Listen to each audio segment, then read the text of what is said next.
Tilea's Troubles, Part 95. How to Save a King. A dramatized battle report with reposed pictures. Winter 2403-4, northeast of Aversa. It was a crispy cold day when the Sartosan fleet's army arrived before the Luccinans' fortified camp in the rolling hills where the westernmost reaches of Sassorio Forest peter out. Admiral Volker's entire strength was not present, for he had left Captain Anselm and his large crew back in Lucini to guard the fleet and the captured king. On seeing the enemy's camp and their less than impressive force with his own eyes, he was satisfied that his decision to split his army had been sound. The Admiral personally commanded his own crew, their number diminished by the short but bloody fighting of the weeks before, when Lucini was taken. By his side was his personal standard, the same design as his ship's ensign, bleached bones, crossed behind a skull atop a cutlass. The fleet's most powerful sorcerer, Adus Arcabar, accompanied him, using his staff more as a badge of office and occasional walking stick than a focus for sorcerous energies. Still, with the battle about to be joined, no doubt magic would soon begin flowing through it. Arcabar's able apprentice, Esaurin Vidus, had sprinted away from his master's side a few moments before to clamber up a nearby mound, all the better to observe the enemy camp. Upon the Admiral's right was the newly formed body of pikemen, who were being subjected to a veritable torrent of corrective orders and criticisms from their Marienburger sergeant.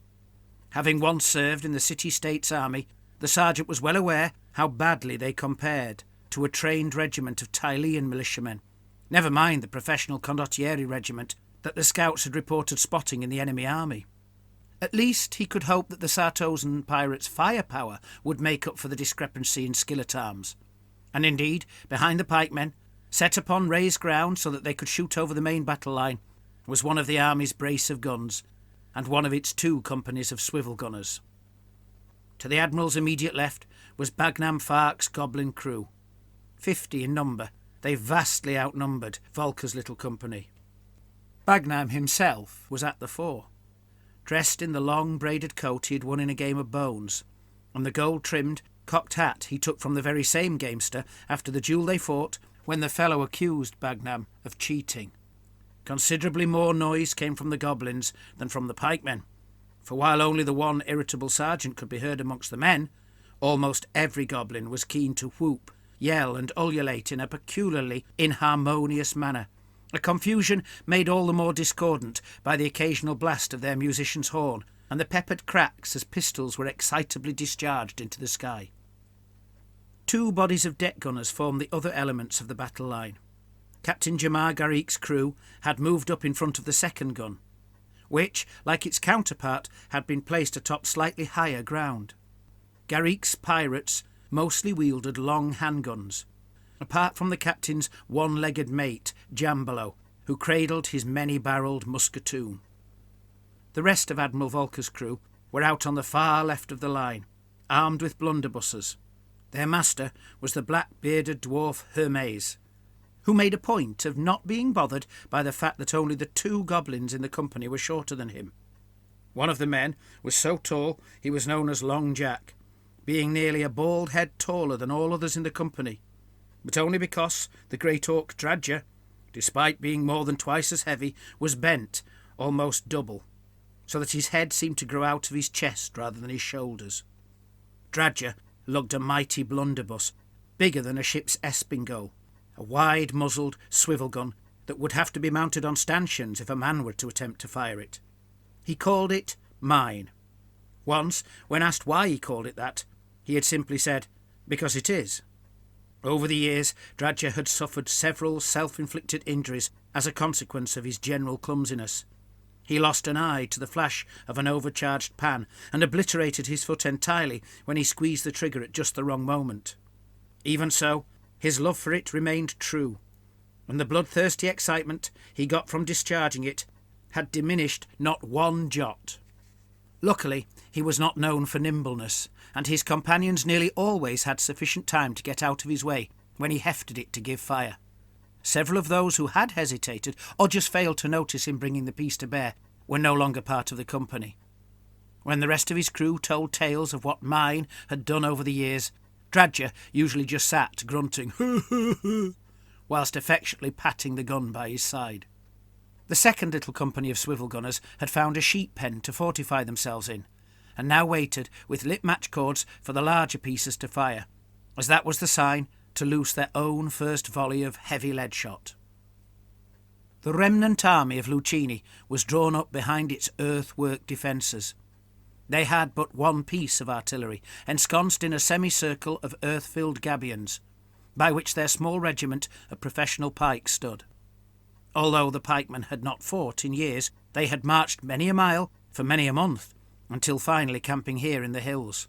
They had been present at the Battle of the Valley of Death, but had done little more there than spectate, as the guns, big and small, had blasted the enemy sufficiently to convince even the undead that to stay would be madness.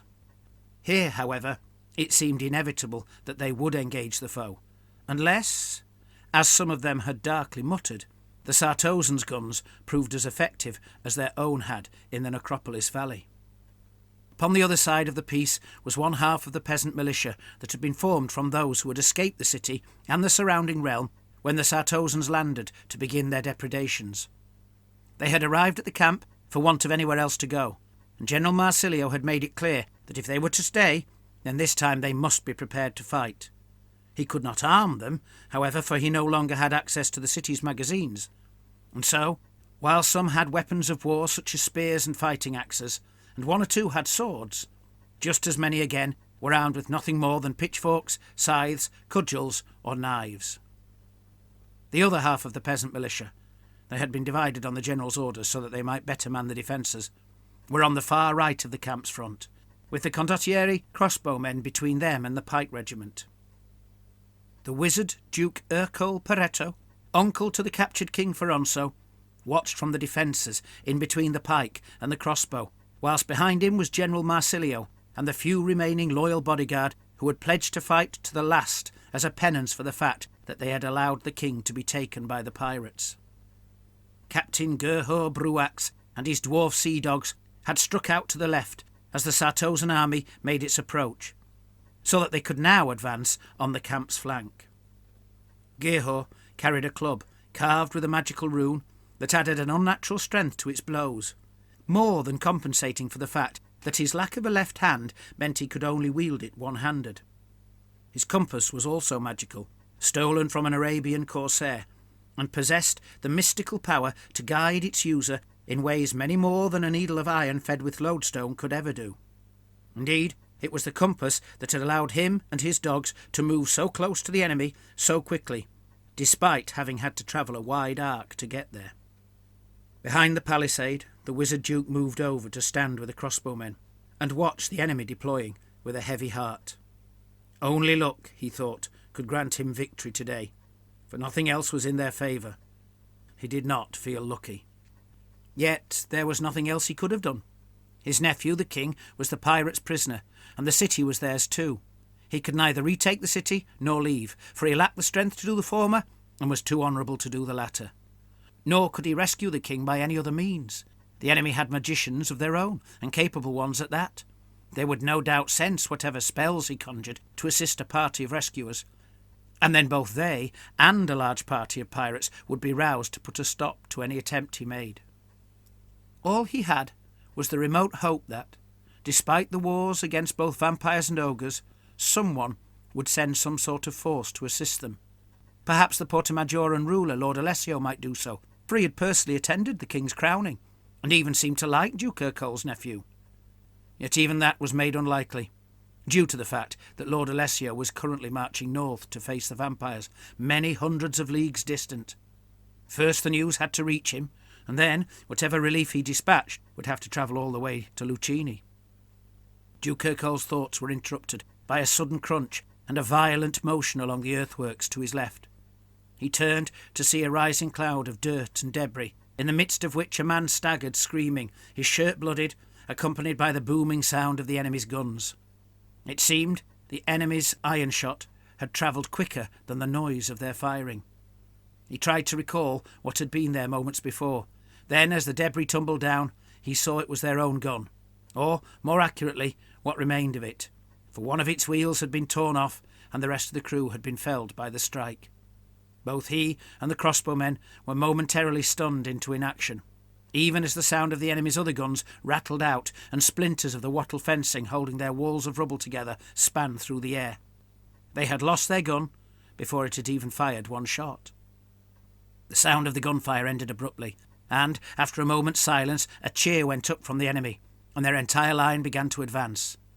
The Duke then gasped as he sensed a coiling burst of magical energy sizzling in his vicinity.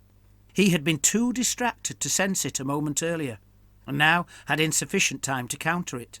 He heard screaming, and turned to see the last surviving mounted nobility of the king's bodyguard slide off their mounts to crash heavily onto the ground. General Marcelo and the standard-bearer's own horses were considerably perturbed by this turn of events, and as they bucked, their riders allowed the reaction to turn into a canter towards the gate on the flank of the camp's defences. The general had spied the advancing dwarfs. Duke Urkel returned his attention to the enemy. As the men around him hefted their crossbows to loose a volley at the pirates with Admiral Volker, he conjured a curse to fall upon the same body. Moments later, it was Volker's turn to be surprised, for in a matter of seconds, his already diminished crew had been thoroughly decimated yet again. As Gerher and his dogs now drew close to the defences, the peasant militia had noticed their movement, as well as that of their own general. The leader, an old wheelwright, no less than master of the city's guild of wheelwrights, pointed and announced that if the general was going to charge the dwarfs, then they would too.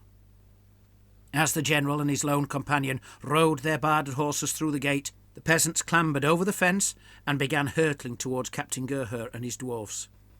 The dwarves fired their pistols with practised skill against the two riders, but their shot was insufficiently powerful to pierce the armour encasing men and horses. As bullets pinged off its metal carapace, General Marsilio's horse picked up speed and began thundering directly towards Gerher, whose eyes widened as he realised the force of the blow he was about to receive. The horse battered into the dwarf to send him reeling, and the general struck a deep blow with his sword, cutting Gerher's face, then drew the blade back to thrust it right through the dwarf's throat. It took the rest of the dwarfs a moment to realise that their captain was dead, for they were occupied with the easy slaughter of the peasants, whose charge had been considerably less damaging than the general's. Once they knew, a fury gripped them. Fury, however, did not make their legs any longer. So when the surviving peasants turned to flee, as did the general now that his impetuous charge was spent, the dwarfs could not catch him. The condottieri pike now steadied themselves as the enemy drew close. Some in the rear ranks witnessed General Marsilio's flight, and a muttering spread through the regiment concerning whether or not they too should run.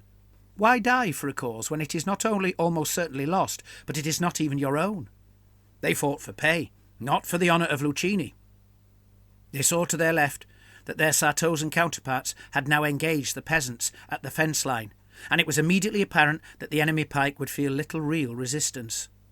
To their right, they saw that round shot had smashed a substantial gap in the defences, killing several of the crossbowmen and a few of the peasants who had moved from the camp to stand near them. Captain Bagnam Fark's goblins were marching right up to that gap, while the last of the crossbowmen and even Duke Urkel were now running away. The Duke, not exactly sprightly for his age, was not quick. Looking through the gap, the smartly dressed goblin captain could see the enemy wizard clearly, and raised his cutlass as a sign that his crew should halt. "Watch this, lads!" the goblin captain shouted, stepping forwards from the body to take aim. Pointing right at the wizard, with the confidence of knowing his magical bullets never missed, he pulled the trigger and watched with glee as the bullet did indeed strike the wizard. The evil grin was soon wiped from his face, however, when he saw that the wizard had not been killed and was still running. "Bugger!" he shouted as he fumbled to find his powder flask to prepare the next shot. As the peasants broke on one side of them, and the goblins now rushed past their captain, still fiddling with his pistol, to pour through the gap, upon the other side the Luccinan pikemen dropped their 18-foot burdens and joined in the general flight. No one was going to rescue King Ferronso today.